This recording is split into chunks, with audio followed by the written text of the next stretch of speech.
Greetings, this is Logue Elder, and this is another installment of Let's Talk Consciousness, the ongoing set of videos where I'm looking at a variety of life situations and observations through the lens that if reality itself is fundamentally a manifestation of consciousness in the ideas expressed of either Eastern philosophy, large parts of the New Age movement, some parts of scientific circles, particularly around quantum physics and certain phenomena. But point being, if you are looking at life through that point of view, what does it mean for your day-to-day life, and how do you incorporate that in your own sense of direction? So my takeaway from that is that if we are the universe experiencing itself subjectively, undergoing some sort of illusion of separation to learn about ourselves and to essentially reintegrate into that larger whole, my takeaway from that is that it prompts us to see the oneness in everything, but really to love everyone and everything, to love and forgive ourselves unconditionally, and to love others unconditionally. And it's a tall order because we do some pretty heinous shit to each other, and trying to learn and grow and evolve past that is pretty challenging. So with that in mind, I did a previous video where I looked at forgiving Louis C.K. After learning about the 5 or so accusations. At that time, he hadn't acknowledged that it was true, and this is now recorded since then, and since some other accusations have come out, which I thought kind of interested me in some ways in terms of comparing and contrasting, and particularly George Takei. Those two people, I mean, there's a lot of them, so you could probably do this comparison with quite a few, but I think something interesting might happen with Louis C.K. that might set him apart from a lot of the other accusations, whether they're true or false, depending on the strength of their accusations. But as somebody else pointed out, when you start to get to 5, 6, 7, 8 allegations, it's pretty hard to imagine a way out of that, but perhaps not conclusive. But anyway, if most reactions to that kind of allegation is for people to downplay or deny them, Kevin Spacey, George Takei, which I thought his was particularly inventive, not to attack him, but I was I'd say amused when his explanation is that Russian, AI bots or Twitter bots were causing him to trend on social media, rather than the more straightforward interpretation that he had a scandal break and then became the subject of a lot of searches because people are genuinely interested and want to know what happened. I think that's a more likely explanation, but then again, I'm not naive. I know that those kinds of manipulations exist, so take away that from that what you will. But anyway, so George Takei, downplay and deny. Kevin Spacey, downplay and deny.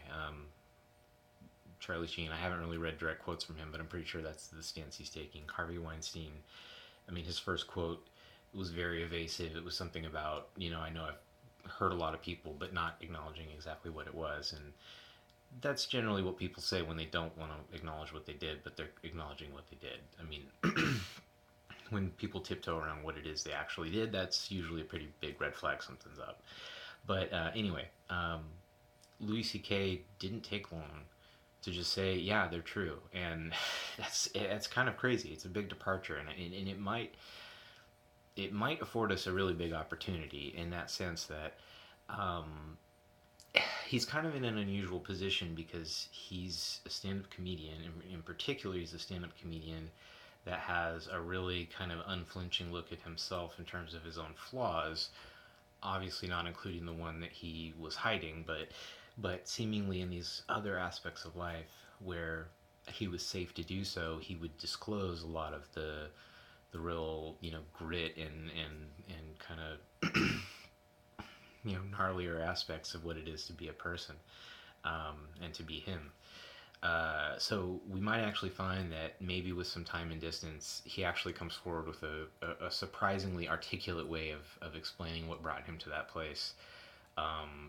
you know, again, not, as I said in the last video, not saying anything to excuse the behavior or argue for some sort of, um, leniency. I mean, how that gets addressed, whether through the legal system or just between those people, accused and accused, that's not my point. My point is more so looking at, if for your own sake, if learning to forgive and let go of things like this when they happen, not to let people off the hook, but just to not hold a grudge and to not be preoccupied with that kind of outrage. It may be helpful to understand what brings a human being to that point, and maybe some insight that can extend to other people that you see, to try to understand why they do it. And he may. I heard Bill Burr predict that he's going to have a career after this, in the sense that this might be kind of a turning point potentially. But I don't know. I mean, I think that this is potentially a kind of watershed moment of all these things coming out. A kind of wake up call to people who think that this is okay, and felt kind of safe in the backdrop of other people who thought it was okay, and people who held sway who don't really seem to be holding sway any longer. That's obviously going to worry a lot of people who felt comfortable in that space, but I think it is a kind of prompting to bring that to an end, really. I mean, systemic forms of abusing men and women, as it turns out. But the big direction in my takeaway from that is trying to learn to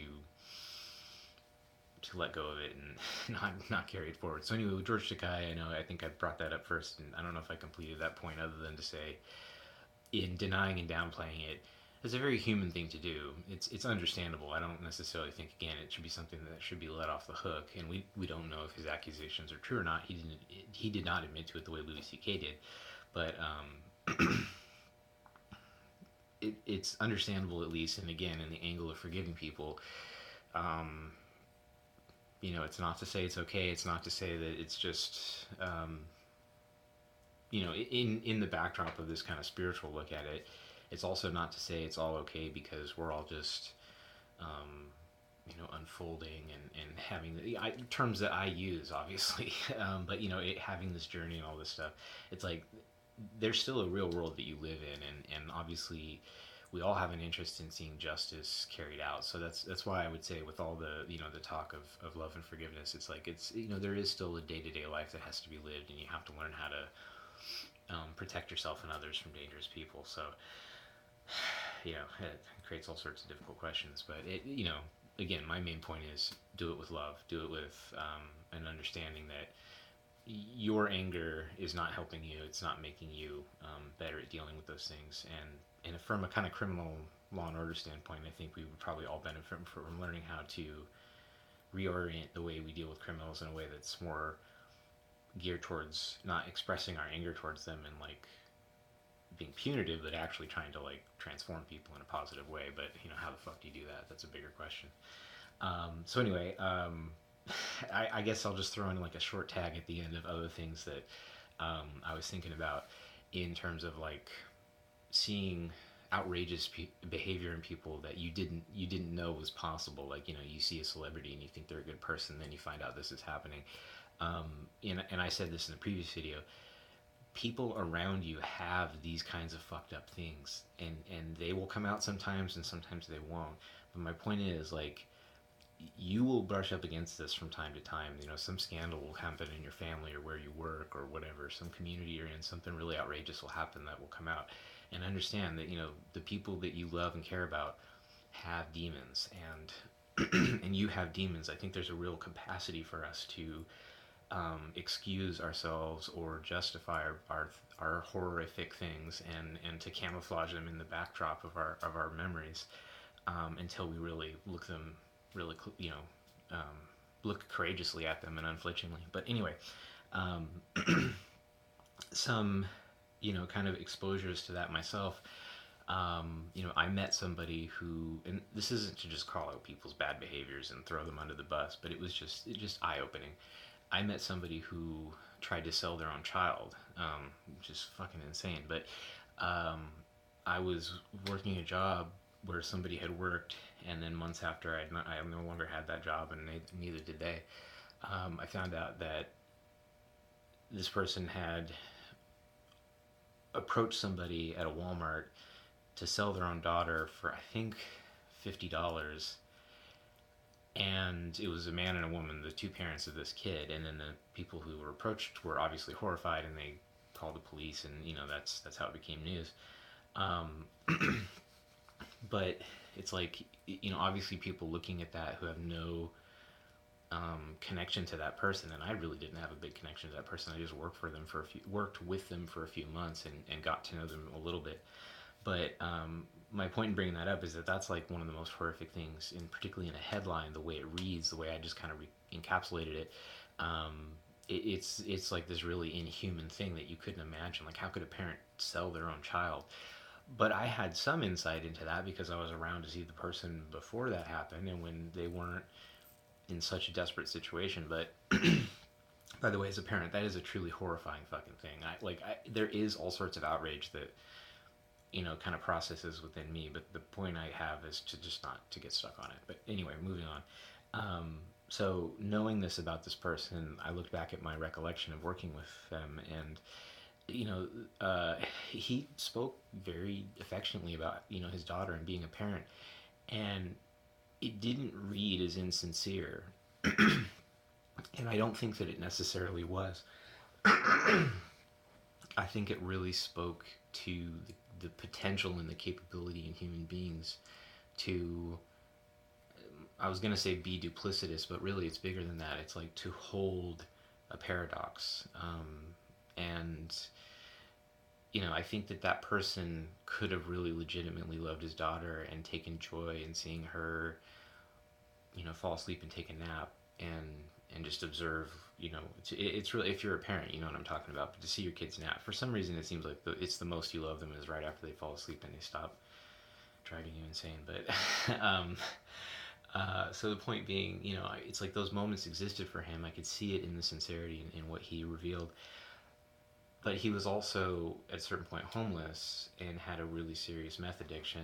Him and the mother of this girl, and I'm not trying to explain it away because I have no stake in it. Like, I don't even know the person from after the job forward, and I'm not arguing for them to have a certain sentence or to be treated a certain way. I'm just observing. But my point is, in being homeless, having this terrible, fucking burden with meth,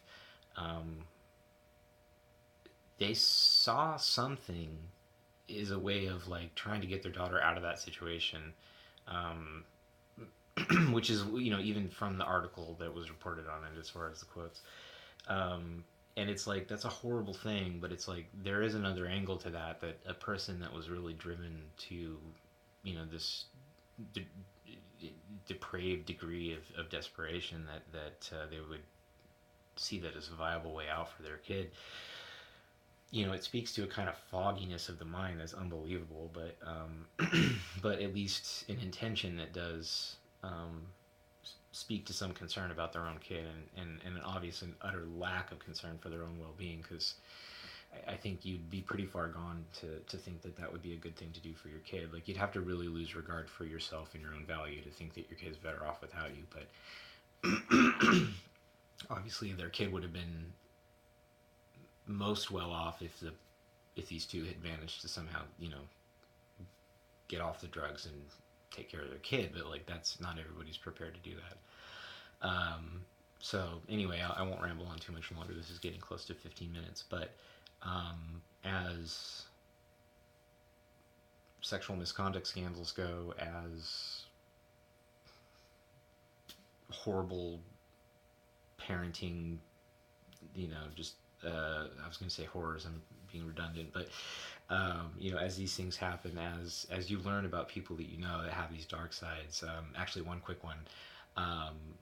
I know somebody who long ago in their church knew somebody who was going through cancer and soliciting for help from people in this church, and for a long time, and kept this going for quite a while. And it turns out they didn't have cancer; they were just playing basically people for their generosity. And that's a horrible. That it's really hard to see an angle on that justify it. Actually, I should say I'm not trying to justify those things, but to try to understand where a person may be coming from. Um, there's all sorts of reprehensible behavior that people may not even understand in a single lifetime and learn anything about. They may just drive through those horrible decisions to learn a very long spiritual lesson. Who knows? But anyway, I'll wrap it up and say,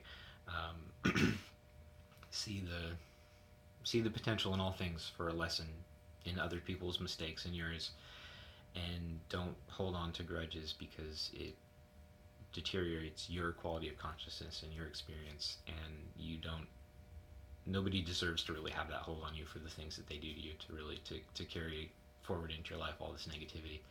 But anyway, enjoy your now, find joy as much as you possibly can. Anything that excites you, by all means, try to fill as much of your day as you possibly can with that thing, and be well.